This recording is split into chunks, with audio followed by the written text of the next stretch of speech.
Hi guys, welcome to my channel. So today I have a very special episode for you. I have finally the legend Yeonmi with me, the author of Green Light to Freedom.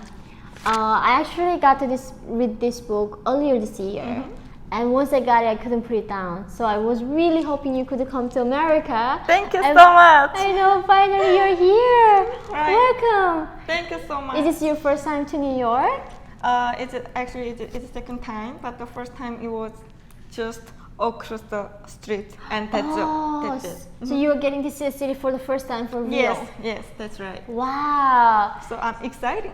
Oh, I'm so glad you're joining me today. So guys, today this episode is about, we are going to talk about Seongmi's story to her journey to freedom, but also really talking about the average lives of North Koreans. One of her motivations to come here today is really telling you guys what's happening to the average North Korean lives. The media often focus on politics or the elite or even some of the extreme cases like concentration camps. But most of people really have no clue how the average North Korean are surviving in the darkness.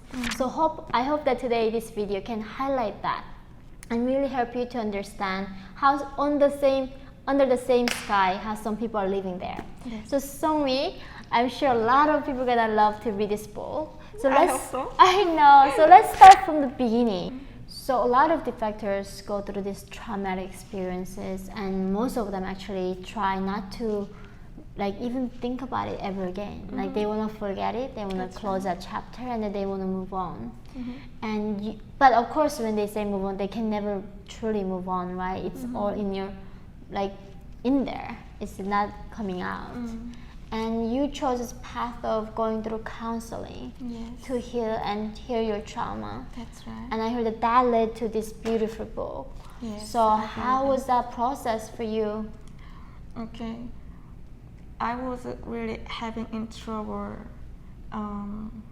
from 2019, and then even I was afraid even coming tomorrow. Wow. And then even I was afraid to open my eyes. Right. So I was always thinking bad things, I forgot the suicide. Suicide. Suicide. Yeah. You had these thoughts of suicide. Yeah, lots of. And then, oh my God, what I am doing? And then hey, you have son. You have to protect your son. Right. Talking by myself. Your mother, like Yes, me. yeah, that's right. So that's why I would look for counseling centers for helping North Korean people. And finally, I found it. And then, yes, the counselor was look at me, and then she didn't just ask any questions. And then I think she saw it on my face. Maybe she's in trouble. Yeah. So I had to through counseling 1 year. Wow. So you went through this counseling process in South Korea. Yes. And was that helping you in some way? It was helped me so much, actually. How did it help you? I actually never gone through counseling myself. Okay. So they asking from childhood, what's inside your deep. So I was really why you're asking? I forgot everything what I had through when I was childhood. But the counselor says you have to tell. Your words have to come out what you have inside.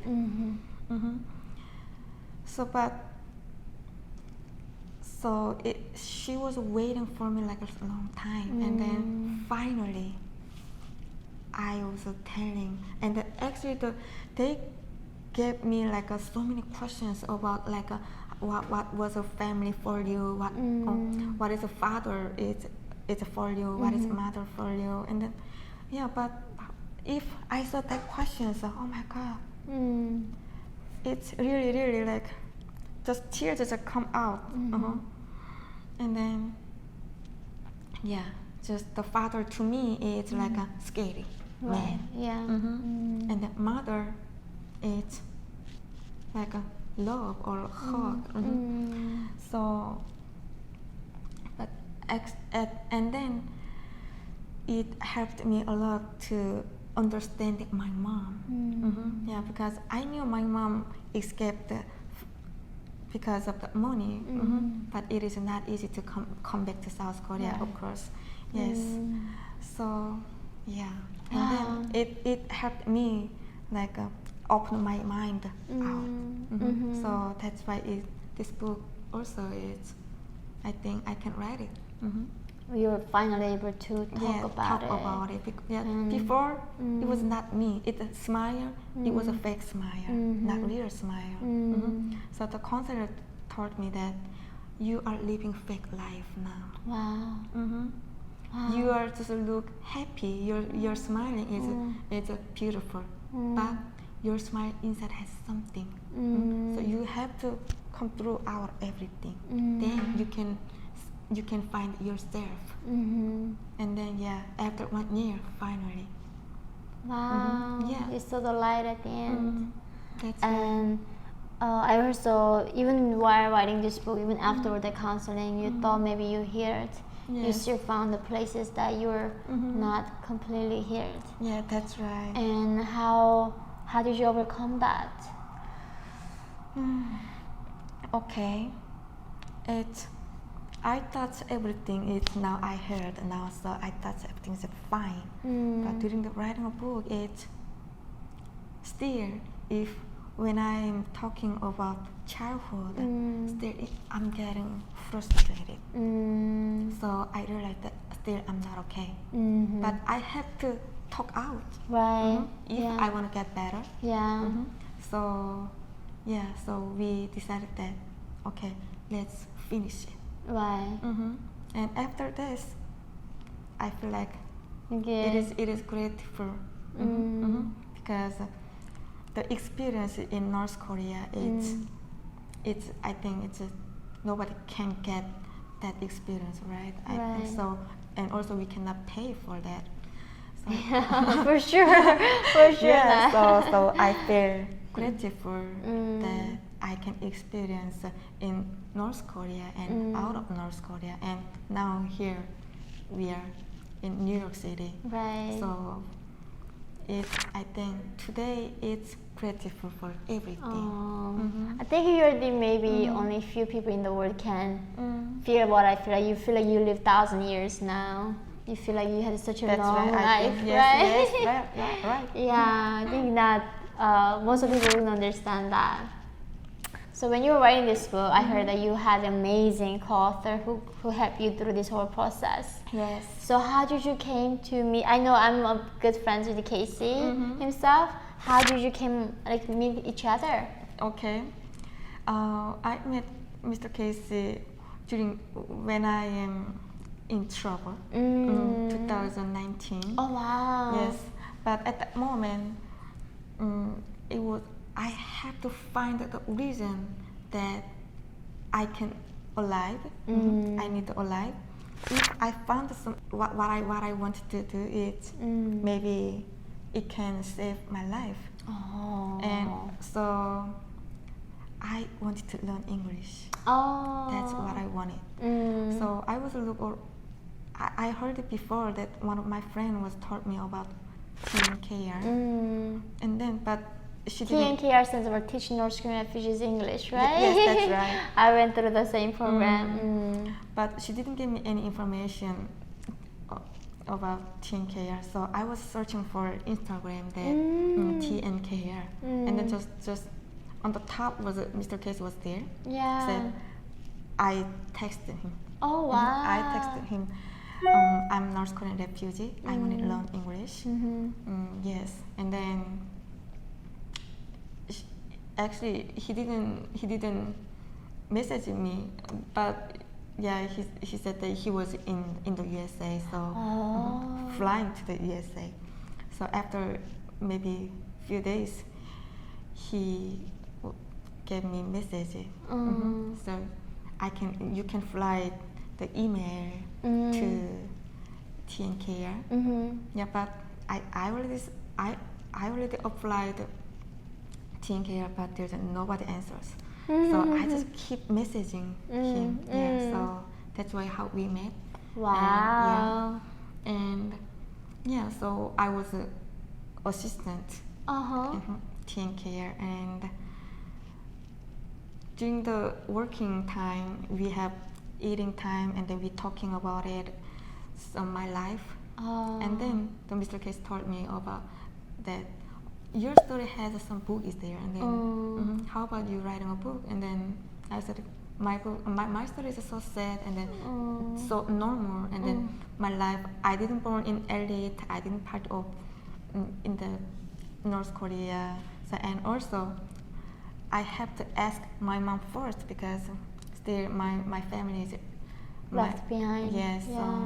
Yeah, and then I asked my mom, and my mom says it's a great opportunity to writing a book, especially in English. Yeah. So if it's who knows English then can read it, right? Yeah. So yeah. So this book is came up because of the Mr. Case. Wow, it's beautiful. I know we all regard him as an angel among our community. Yeah, that's right. I thought he have saved so many lives, and I remember like meeting him. He brought so much joy and positivity to my life too, and hope. And obviously, when I did not believe myself, he believed in me. And I think that's what he does to a lot of North Koreans, that when we do not have faith in ourselves, he goes there and believes them and help us to come out of that darkness. So where were you born in North Korea? I was born in North Korea, middle part of North Korea. Oh wow! So in the middle. Yes. But so most of the factors are coming from the border towns.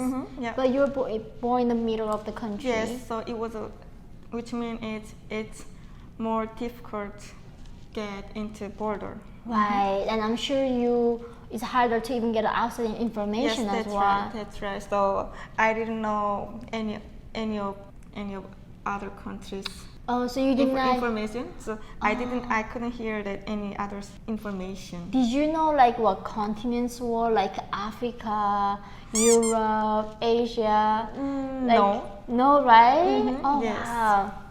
So you and I coming from the same class. Actually, I did not know that either. Me too. Did you actually have seen the map of the world or satellite pictures of the Earth?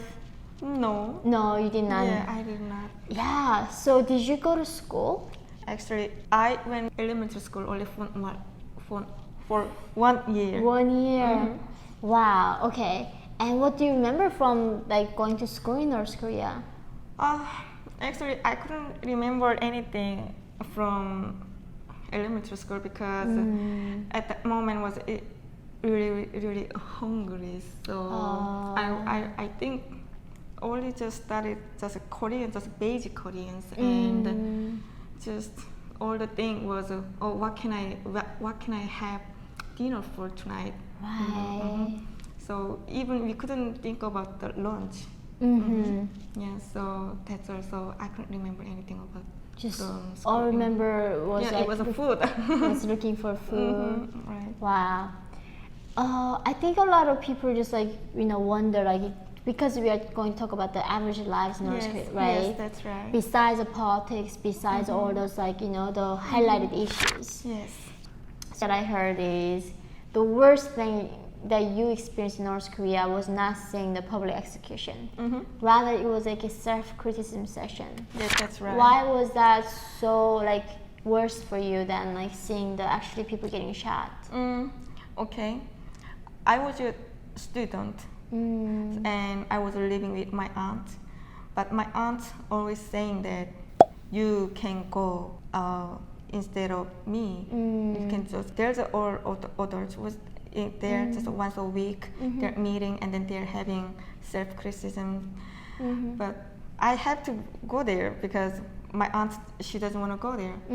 And I was sitting there, and then if somebody is pointing me, and then I have to stand up, and then I have to criticism by myself, and I have to criticize your criticize. It's not only one time, right? Right. So after it's finished, I have to think about the next criticism. Yeah. So it's like next time, who can I choose one of person, Right. and then what can I choose by myself? It's criticized by myself. So it was really stressful all the times. Yeah. Yeah, even like worse than like a public execution. Right. Okay, I saw public execution 2 times when I was there. Wow. What were the crimes of the people who were getting shot? One of the women got public execution because she killed a person, because she lent money and then she didn't have payback money. Okay. She didn't have. Her family have to watch in front of it. Right. But her daughter was only 4 years old. Oh my God. And then her husband was in front of it, but the 4-year-old girl was like crying so much and then screaming, but her dad was cover her mouth and then just crying. That's all. But I was a kid too, so I was short. So all the kids have to watch in front of it. Right. The shortest goes first. Yes. Yeah.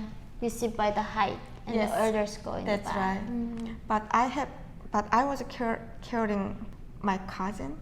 Yes, he was only 2 years old, and then the cousin younger sister was behind me, and then she was 7 years old.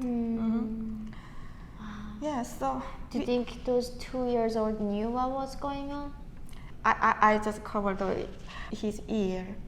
It's too loud. Yes. Yeah. 3 soldiers were standing there and then shooting, and then just one time shooting, and then her neck goes down, Right, and the then chest down, and then yes, Yeah. and then just it was making circle, you know, Little roar, and, yeah. roared, and then just pulling down. Yeah. Yeah. So, but another public execution, it was a man. It was he was 24 years old, I think. But he started the CD. Oh. It's South Korean movie drama.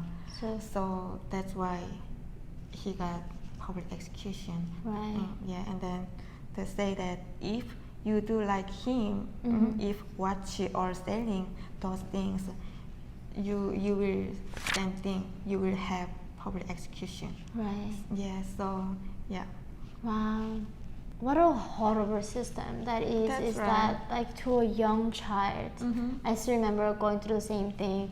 Like you need to criticize your fellow classmates, and it forces you to become almost like enemies to each other. That's right. So Yeah. that's why it's just nobody can trust. Right. Just monitoring just each other, just looking what they're doing something wrong maybe, and then Right. they're just catching and then just. Because you have to criticize somebody every single week. That's right. Every week you need to come up with somebody to criticize. So that was the worst ever. So when you were born, like what did you think about the country? Okay. When I was babies, we couldn't think about even like what kind of country is North Korea. But all I thought is I think the government is brainwashed us. It's our country is the best. So I thought the country is best. So ever. you thought you were living in the best country on Yes, earth? yes. Yeah. So, but And were you happy? So I can say that I was happy when I was living in a barn with my mom. Right. But it was really poor. But I can have love relationship. Yeah, it's a relationship with my mom. Yeah, but after preschool, and we moved another area to live. But it was started like in trouble because my mom have to make money, so I have to wait for my mom to come back. So I think it started. I was looking for my mom all the time. So from that moment, like, oh, why I born this world, and then why I'm living like this? So I was really, really like, I really miss mom, and I really miss like some families are living so they can have meals. Right. Yes, but we couldn't have enough meals, and then we couldn't have any even house. Wow. So I think Yeah. it's like your book is like a North Korean daughter search for her mother and Yeah, herself, so, right? Like I read this book, of course I heard about how what it came for you to be even separate from your own mother at a young age, and you talk about like how you're so happy living in this barn, not even a Yes. house, Yes. where actually supposedly animals to Yes, live, that's right. and even that situation you're grateful and happy because you Yes. had mother with you. Yeah. There's And- enough food, but Right. there's a mom with me, so So this is like where I really want to talk about, like, you know, you and I were born, you know, not particularly maybe the bottom class or not That's the right. particular elite class. And North Korea was supposedly the socialist paradise. yes. The government needs to provide you free housing, free food, and free healthcare of everything.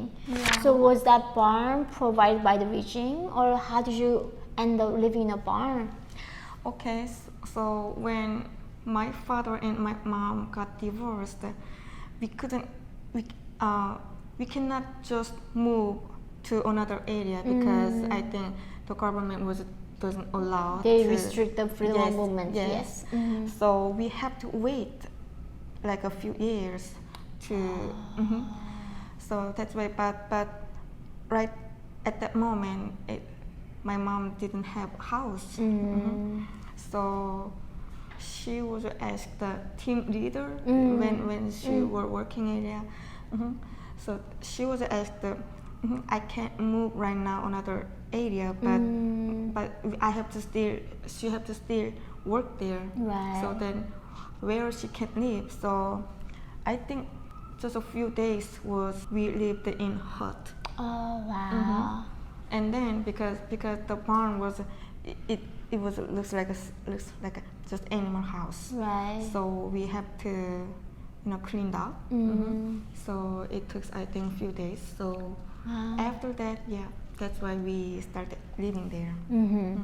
So the another thing that really struck me about reading this book was that I was also hungry too. Like I think as a North Koreans, we are a lot shorter than South Koreans because we were malnourished That's very right. early on. And but I was never actually went that far becoming what we call 꽶제비. Yeah.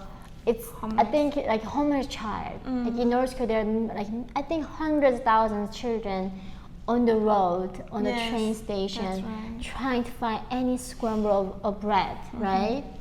And I think you lived that life. Yes. When did you become a homeless child on the street? How old were you? It was probably 8 years old, international age. Wow, so you're 80 years old.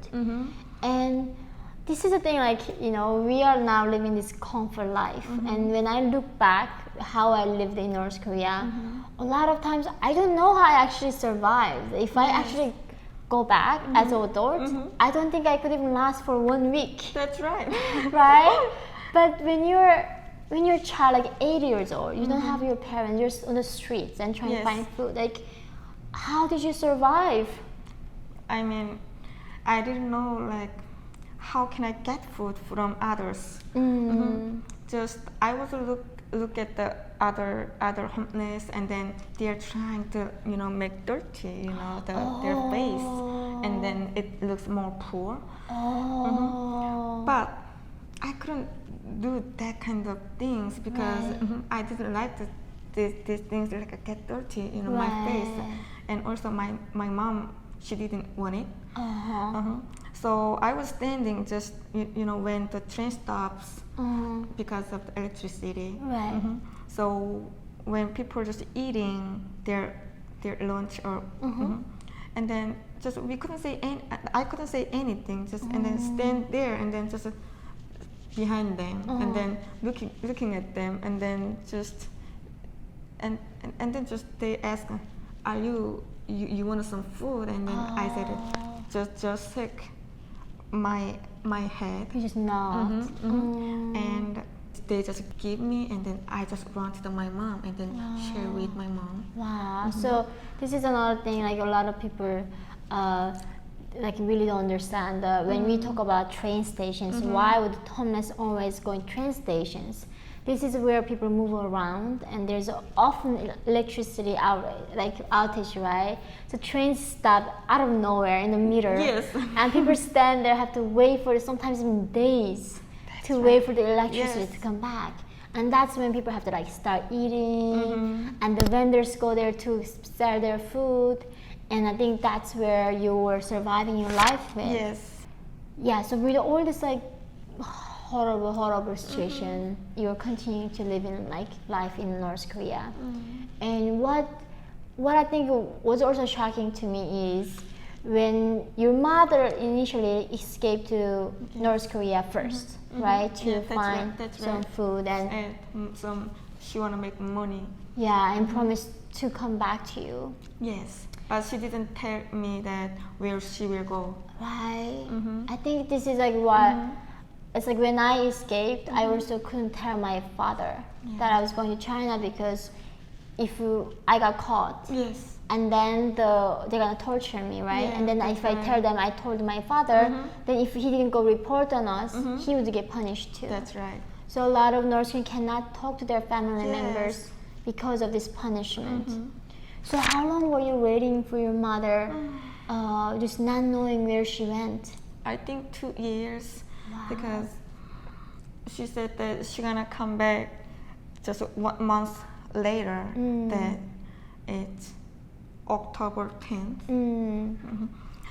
So I was waiting for. She said that you have to remember this notification because I didn't go to school, so I didn't know that how to do it. So she write down the paper and then she said that I'm gonna come back 1 month later.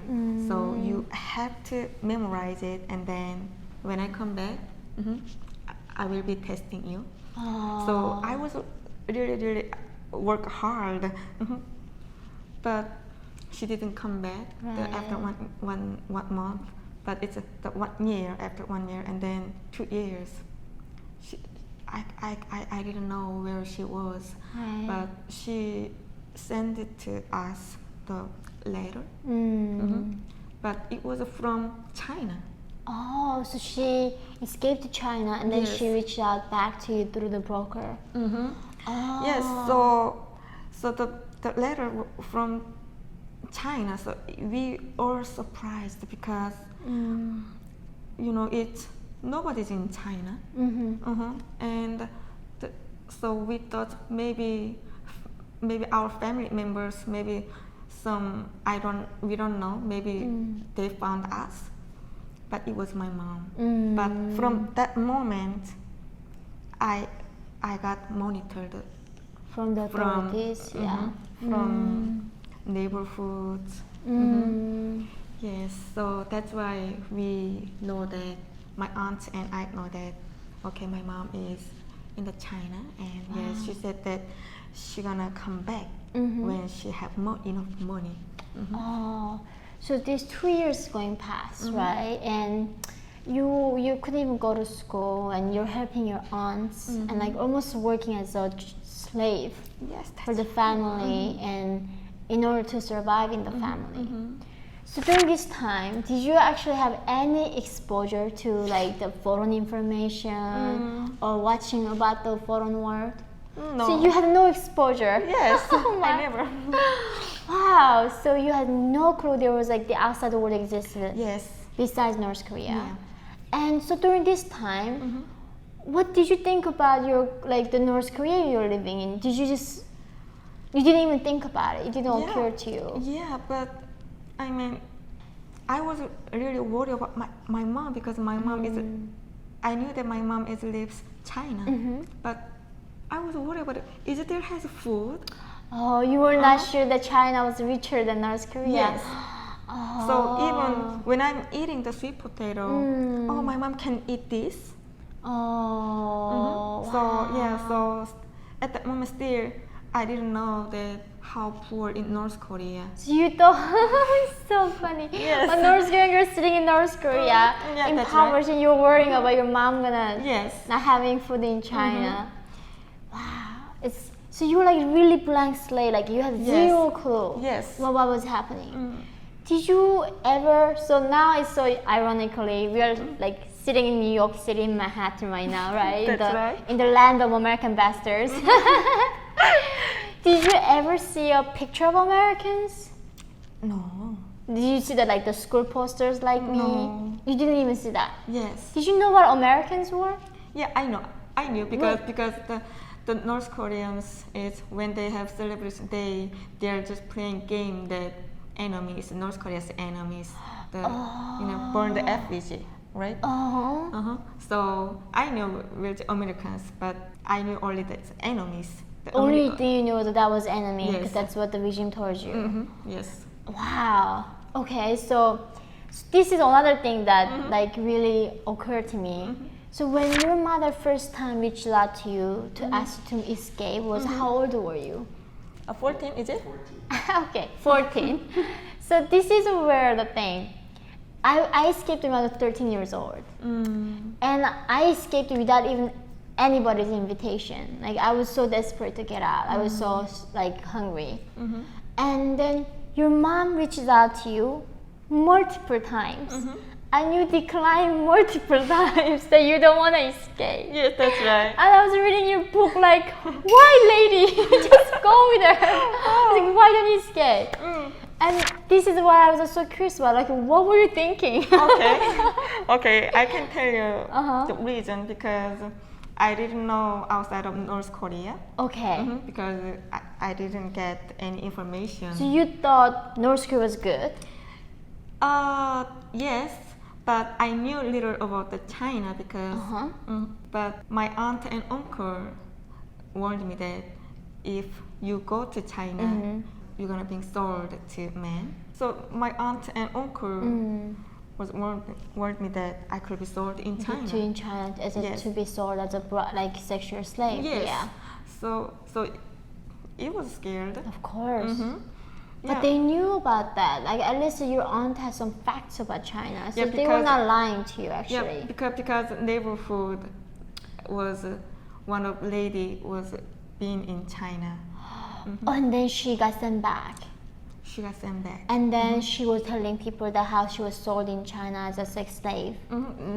Not just announced, yeah, but it's secretly. Secretly, people knew that as a girl, if you end up China, you can be sold as a sex slave. Yes. So people were very afraid of that. Oh, okay. Yeah, and- That makes sense. That explains why you said Yes, no initially. yes. Okay. And the second broker when came to me, and my aunt and uncle like scared me again. Like if you go there, my body parts also could be sold. Yes. So Organ trafficking. Yes. To take your organs away. Yeah. So it was like, no way. Yeah. So I don't want to be dying before I see mom. Right. So that's why the second reason. Yeah, but third time, just I felt there's no future in North Korea. Right. So, okay. So this is it. despite all the risk of Yes. being a sex slave or being harvested with your organs, you took that risk. So by this third time, how old were you? 17 years old. And what year was that? It was 2019. No, 2011. 2011. So that's when actually Kim Jong-un came into power. Oh, that's right. Right? That's like a big transitional moment for North Korean society where Yes. second Kim Jong-il died and the third is young guy who was educated in Switzerland coming into Yes. power. So what was the atmosphere like when Kim Jong-un was introduced for the first time as a leader of the country? Okay, so many people was like, wow, is there the Kim Jong-il has son? I Right. think because nobody No. knew that. I did not know either. Yes, so wow, it's like a so surprise. So everyone says so surprised, but just so many people was talking about that. But at that moment, just I escaped. So Was that like the people when they were talking about Kim Jong, was that like enthusiasm or like positive thing or the negative thing? Or there were people that were still excited? yeah, it was. I think people were exciting because Oh. it's a new person that came out just suddenly just. So some people just said, yeah, maybe the Kim Jong-un is a face. It looks like his grandfather. He did a plastic surgery to look like his grandfather, yeah, right? but they don't know. They did not know. So they thought like somehow, because under Kim Il-sung, North Koreans had a relatively good time because the Soviet Union was helping the economy and giving a lot of subsidy. So they thought maybe Kim Jong-un might be the better leader. Yes. So it maybe looks like his grandfather. So lots of North Koreans at that moment they say they miss the Kim Il-sung, but it's a sudden just Kim Jong-il came out. Kim Jong-un came out. It's like they are just exciting, it's having new. But at that moment we didn't know that he's gonna be a new leader. Yes. Okay. So just their son came here. Okay. Yeah. So this is like, I'm sure this new leader is about preparing to take the throne from the father. And the security going to be tight. Yes. And by 2011, it was very hard to escape. Yes, that's right. So at this point, you decide to take that leap of faith and go to find your mother. Yes, because my neighborhood, she was been there for 10 years. She said that she never had to worry about her meal. But on the other hand, like I was usually starving. So like I wanted a better life, right? Like being able to study. So you're like, we're gonna talk about your like the yearning for learning. It's something that I shared together. But so one thing that really stuck my mind was you last that journey to Haesan, right? That was my actually hometown. You had to reach the border town to escape. Right. Yes. But through that journey from inner North Korea to Haesan, you took the train. Yes. And that really stuck with my mind, like what happened to you. So what happened? Okay, so I got captured by cars. So you were a minor and you were traveling with a permit, but you still needed some like a guardian traveling who was adult. Yes. So you didn't have that person. Yes. So I was a student, but while you're going to alone, it's nearby border. Right. That's also a girl too, yes, right? So they say, I know you want to escape to China, right? And then I said, no. But Haesan City has my grandmother's house, so I'm going there. But they didn't believe you. They didn't believe me, and they just beating me like, and they kick my stomach, and then like, and tell me truth. And then I didn't say anything. Just I said grandmother's house. Wow. I mean, if you said that you were going to China, you did like not have gotten out. They would send you prison camp. So it's unbelievable. They would do that to 17 or the younger. Yes. And after you get beaten and kicking, and then you got off the train, right? Yes, the Dancheon. In Dancheon, yes. Station. And then what happened afterwards? Yeah, afterward, so they sent me another cards, and then they was ask me like my information, and then where's your address, what is doing your parents, and then but I didn't say anything, just I don't know. Yeah, but I'm sure it's maybe I tell the truth.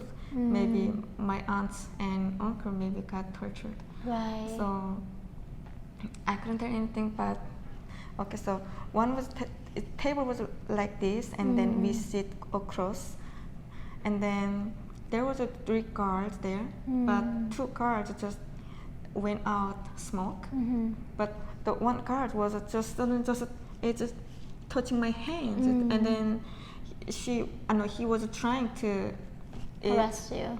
It's oh, you're so beautiful, and then just she trying to take off my jacket. So just suddenly, I pushed it back him, and then just run away. You ran. Yeah, I ran, and then he was running, and he after was, you. Yes, follow me, and then I was just keep run, and then in front of station there was maybe almost 20 soldiers was there. So I just heard it, just one soldier, so please help me. He is trying to do something.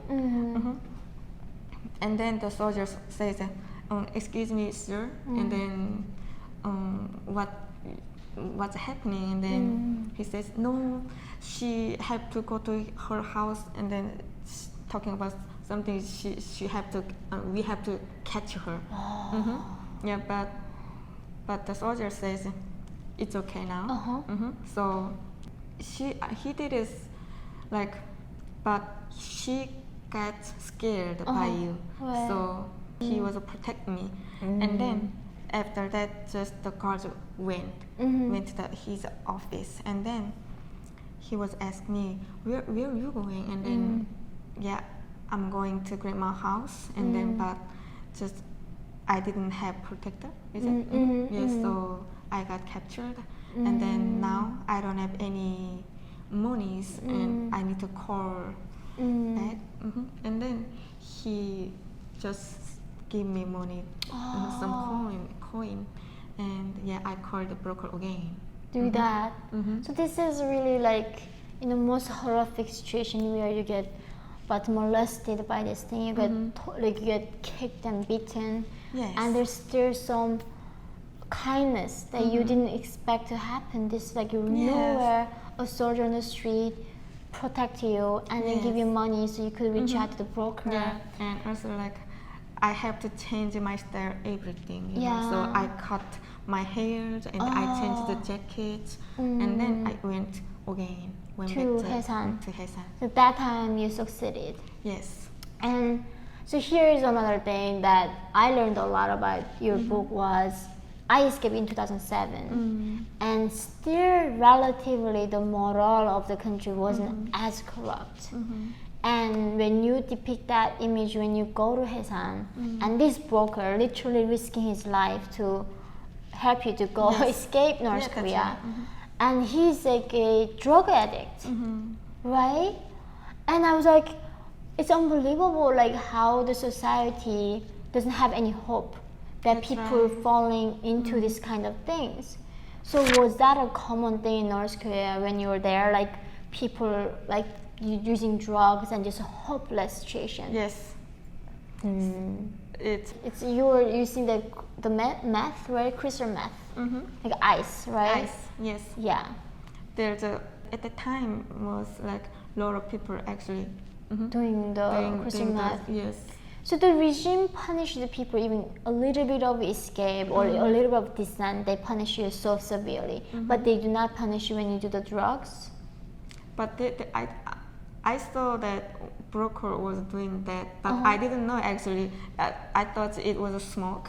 But when he was doing that, he said that, "Songmi, please keep secret." And then I thought, "You're smoking, and then why you say keep secret?"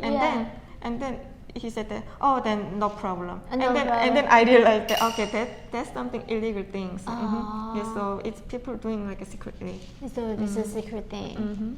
So for the last few days, you're in this broker house who's like a drug addict. Oh my, it's like what a thing to see in a country. You see like a bit of the worst of humanity in every bit of it there, and then you're taking this daring journey.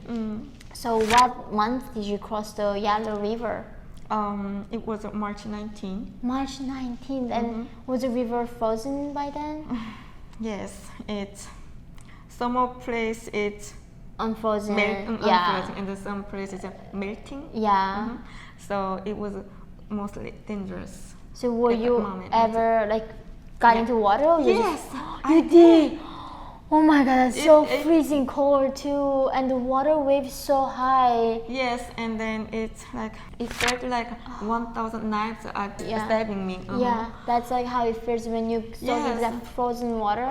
But suddenly, just when I just into the water, just suddenly just I catch the ice, and then the ice is just how can I say it? My hand ice is stuck on it. You do that. And then the smuggler was catched my hands and then pulled me out. But the water waves are so strong. The current is so strong, right? That's right. I mean, like I actually escaped in March 30th.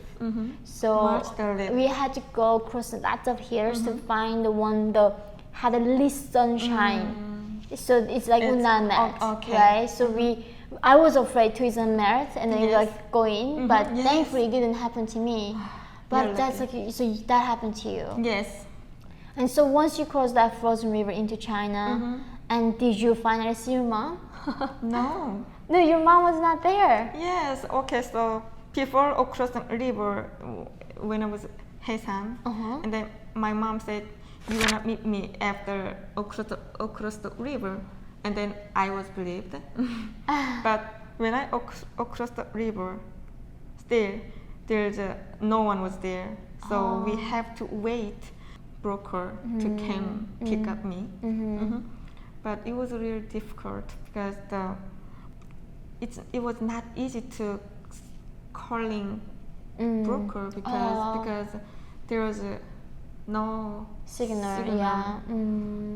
because we went onto mountain. Right, to hide from the police. Yes. Yeah. So there was two smuggler, and then so one smuggler had to go down, and when he contact, and then we after 3 hours finally we met broker, and I saw that broker gave to some money to smugglers, and then I saw the smuggler went back to North Korea, and I came. So you go this like chains of brokers and smugglers in between, and you had to now escape from China, right? Where did you go after China? Okay, he was bringing me like some mountain was there, and then I was really afraid because it was night, and then there's no lights, but the other side it was like a so beautiful light was like there, but he bring me like a mountain, and then there's some it's a dead people. Yeah, cemetery. Yeah. And then why he taking me there here? Yeah. So I was keep asking where we are going, and then house, and then just walk. I don't know how many minutes in even, but he showed me. You can see that lights over there.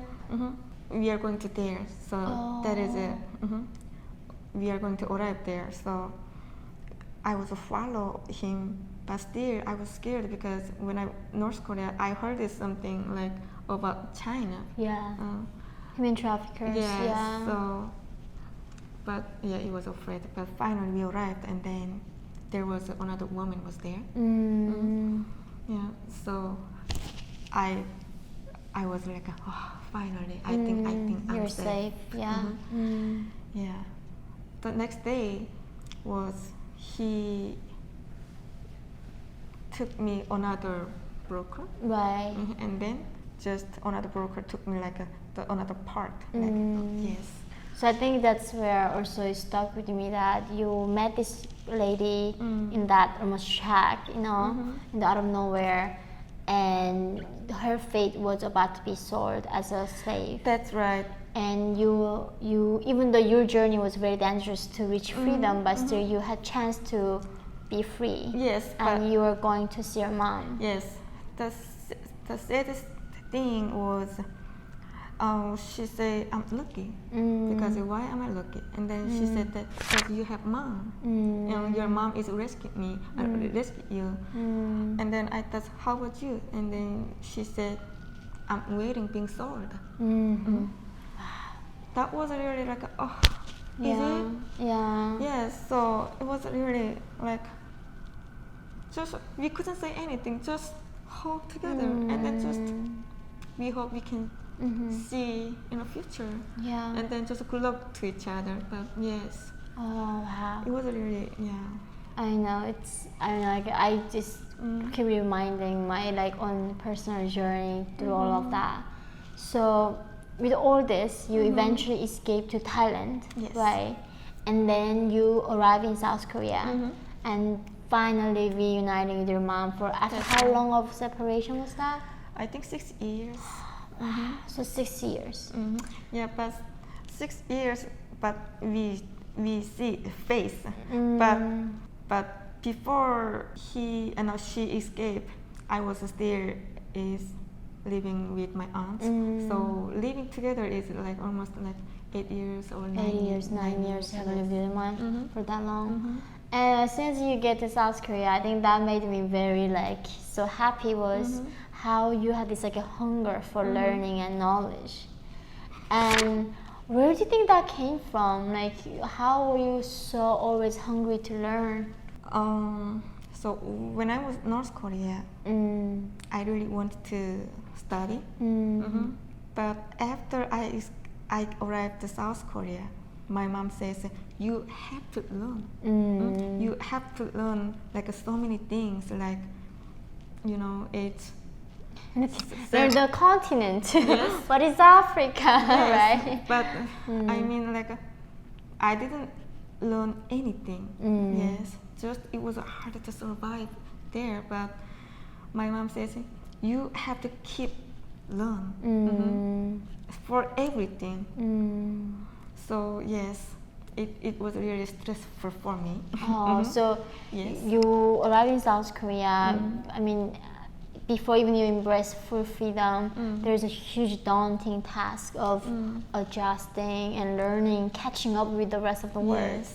That because we are like almost like a different aliens. Yeah, We right. come from a different planet and like drop in this middle of very developed country. So I think I know we will not go too deep on that, but like your struggle to be happy wasn't right. ending in South Yes, Korea. yes. So a lot of challenges that you faced. That's right. But still, was there anything that like really surprised you in South Korea for the first time, like experiencing freedom? Okay. The one thing was I'm happy because I don't have to worry about food anymore. Right. I think that is more, it's big things. Yeah, that's always our standard. Like whenever people Yeah. complain, what's Yeah. your problem? You have food, right? You should be very happy for that. That's right. Oh. And so whatever I want to eat, then I can eat. And also the clothes things. Also, it's I'm girl, right? Yeah. So when I was in North Korea, it is just we have just a few clothes. Yeah, the baggy, So, colorless, yes. yeah, clothes. But it was really interesting because I can wear anything, any clothes I like. And yeah. So that was, you love that, like having freedom to even wear what you want to do. And I think also the other thing, like I think in your book, most of the time is utterly shocking. I cannot even go to your father's story because it just breaks my heart. And then like there's a moment that you are very positive about is actually your time in Canada. That's right. So I think this is like what I want to hear about it. You know, there are a lot of people in Yes. America or even Canada. They think their country is like horrible. You know, they think they're bad. And for you, you found your first paradise and happiness in Canada. That's right. What was it that made you so happy there? Okay. There's a afternoon. It was afternoon, but so many people was walking around with their family. Oh, And in the then- city or in yes, the park? in the city. Like, I think nearby park. Oh. But I was sitting down just on the ground. I was sitting down and look at them, and then I felt like so serene. Oh. And then like, oh my God, it makes me so comfortable, you know. And all the people like their face was like happy, you know. It's like just carrying babies and like someone was carrying dogs. And also one thing was interesting was two men was walking, passing by, and then they say hello. Oh. Yeah, and then it was so unusual to me, and then I thought maybe someone is on my back, so I was turn my head, and there's no one was there. Did he say hello to you? Yes, and then I didn't know any English, so I pointed it by myself and then me and then they said yes, you, and then I couldn't know how to answer, so just smile at them. Yeah, so it was really wow. There are people just saying hello. So to, kind. Yes, Yeah. and even driving, and even in the bus, the driver was asking me, hello, how are you doing today? And then I said, first time just smile, but later on, I said thank you, and we started talking something. Yeah. But it's That's true. It's like when you think about North Korea, we don't have a thing called how are you. Yeah. Nobody checking on you. How are you, that's right? Just monitoring each other. Yeah, just to always surveilling and try to see who's like Yes. going against the parties. That's right. Yeah, orders. But there's so much the kindness and the love and care that people have here. Yeah, so that was makes me like so happy. Wow, so you were in Canada for like a year and a half, I heard, Yes. to study English and somewhere like culture exchange. And now actually you wrote this book to really to tell the world, you know, the people that we left behind, what they're going through in that darkest place in the world really. And what's you now, like what do you look forward to living in freedom? It's in some sense like this is a new life for us. That's right. What do you wanna like even achieve, or what are you looking excited for? Okay, before writing a book, I couldn't think about even like I'm gonna give a speech in English, or I'm gonna write a book in English. But I think I got lucky because I met some nice. It's our friend there. He come say hello, Casey. So there are interesting story I heard that you have about your experience eating banana for the first time. So what happened there? Okay, so during the escape, when I was in China, it was a Xinjiang city. Oh, Shenyang. Yes, I was there too. Oh, really? Yeah. Okay, so the broker gave me like banana and one of bread, but I really wanted to eat like some soups or like kimchi, but I didn't have choice. But the banana was the first time, so I didn't know how to eat. Oh, so it's the first time you're seeing the banana. Yes. In your life. Yes. Have you ever seen even pictures of bananas before? No. No, you've never seen banana before. Yes, but she bring me she say bang and banana, and then I understood bang. That's a bread. Yeah, that's bread. But banana, it's interesting. But I didn't want to eat bread because I was in a car and it was so get dizzy and so headache. But the banana was an interesting one. And then but I didn't know how to eat. I just bite banana. The whole thing. Yes, whole thing. So until banana. Oh no. And then I bite it, and then it tastes so bad. Yeah. I was looking like this, and then this is not my style. And then the broker came to me and saw it, and then she was laughing so much. Really? And then, oh my god, you can eat like that. She said that 이렇게 and then you can bite and then you can eat. And then I did it, but the taste was not my style still. Really? Yes. Oh. So yes, that is like my first experience about with banana in China. Oh, that's very cute. But it really shows like how much you had like no exposure to anything. Wow, it's definitely different universe. And I think by someday maybe like more people like us escape enough to become the bridge, and we can maybe free North Korea. Yeah. Who knows? Who knows? Yeah.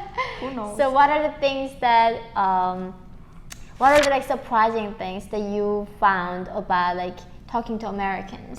Because you learn like them their enemies, and now you just were in Nashville, right? That's right. And I love Nashville a lot. Me too. But what was your impression to meeting this like daily life Americans there? It's free. Yeah. Yeah, it's freedom, and then I felt like it's American people also is the same. Yeah. And like so friendly, and everyone is welcome to me. Yes, so like I felt like it's so warm. My heart was so. Yeah, I felt like grateful to be here today. Yeah. Wow. So guys, again, Christmas is approaching, and I know we all need to get some gifts. I think this is going to be the really one of the greatest gifts you can give it to another person, especially living in America right now, where we are debating even at some point, is it freedom of speech worth preserving or not? I think this book will really help you to understand what it means to be free and how hard to be free. And I think what really stuck with me when I was reading in the beginning was when you said you forgot how to smile. Oh, that's right. Like the country oppresses you to the point where human beings, the most nature, the thing that we do is smiling. Yes. Even that we forget. But so in this picture I heard you couldn't smile. Yeah. So you had to force yourself with your fingers to smile. That's right. That's why we choose this photo. Yeah, it's really powerful when you know, sure, like human, like real, you can overcome so much hardship. And now you're here. I hope you finally happy and smiling for real. I'm happy now. Yes, I hope to bring you back, and please guys pick this book up. I will put the links down there, and anywhere you can find this book. It's on Amazon right now, right? It's on Amazon. And it's in Kindle. Did it come out in other languages too, or? I think only English. English so far. So if anybody wants to translate it, I'm sure they can too. Reach out with Casey. I think like it's. I know I also wrote the book. I know the journey and the struggle and trauma that you need to relive. That's right. It's not the easiest thing. Yes. But in some sense, you got a closure from your past when you write it, and I think that's what's gonna help you too. And we get to know about your life too. And so when we are starved all our lives, there's always a dream, right? Yeah, that's right. If I go to the place where I can eat whatever I want to eat, this is a meal that I want to eat. I had that in my mind when I was in North Korea. So what was yours? 30 eggs. 30 eggs, Yes. boiled eggs, right? Yes. Me too, I was too. I had that like, if I escape to North Korea, I think I wrote in my book too, I think most of North Koreans have that wish. We just want to eat the boiled eggs. Yes. Wow, so how many were you able to eat? I think it was maybe 12 or 13. No, really? I ate it. And then after, okay, so here's the story. When I out of the Hanaon, and then I told my mom that, Mom, I want to eat 30 eggs. My mom got big eyes like, really, are you crazy? You can't eat 30 eggs? Mom, I want to try. This was one of my dreams when I go to South Korea. And then why is it 30, not 20, 40, No, just 30? 30 because You would do 30 only, no Yes. less, not more. no. But my mom says, okay, I'm gonna boil the 20 eggs first, and then after you finish it, then I can boil the 10 more. And then okay, we agreed each other. So she boiled the 20 eggs, and then I started to eat. But I'm sure that I ate more than 10. But after that, I can smell even chicken poo. The eggs, yeah, you actually can if you eat a lot of Yes, and then I was trying, but my mom said, see, I told you, Yeah. you can't eat 30 eggs. When I was in North Korea, I thought, I think more than 30 eggs I can eat. Right. But I had yeah. the exact same thing because Yes. like I never ate until I was fully full. So I thought like I could eat the entire bucket of bread. You know, you don't know how much you can eat. That's right. So Yeah. like I realized that okay, my eyes is bigger than my stomach. Yeah. Yeah. Wow. Yeah. So after that, Mm. I'm not eating eggs like anymore. You don't eat now. anymore? Yes. Yes. Oh, that's so funny. Actually, I couldn't eat more than like 6 or Really? 5 at one sitting. I'm impressed. Now, like, how do you spend your daily life in freedom? Okay. I'm giving a speech. Oh, yeah. In English. And I mean, how did you learn English, by the way? Like, okay.